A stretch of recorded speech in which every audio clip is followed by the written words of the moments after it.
Hello, my name's Will Thomas and I'm a co-author of SOS for Busy Teachers. June Whittle and I put this book together last year really to bring together all of the best insights, approaches, tools and techniques for dealing with what we called SOS, which is the challenges that we have around self-management, around others management, managing other people and the difficulties that they often present us, and also stuff, the physical environment that we find ourselves in, and all the kind of clutter, both electronic as well as physical clutter that comes our way. I really wanted to start with this clip with a story. It's a lovely story. I heard it way back, and it's about a guy who's walking through the forest one day, and as he walks through the forest, he comes across another guy who's sawing a log, and he's really putting effort into sawing this log with one of these really big saws with massive teeth in it.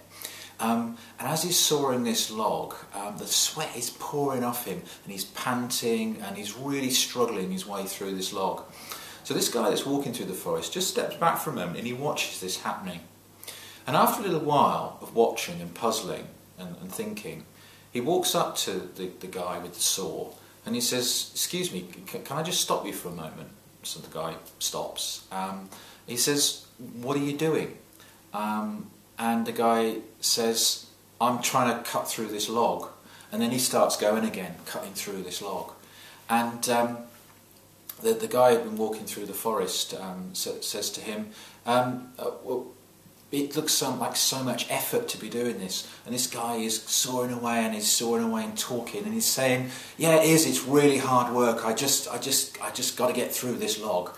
And the guy who's walking through the forest says very simply to him, "Sharpen the saw."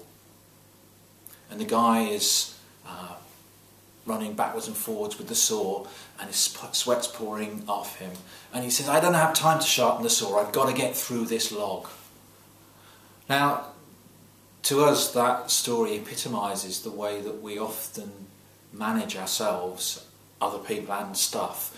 We tolerate things. We put up with, if you like, second-rate tools. We put up with working on mindsets and approaches that don't quite suit us.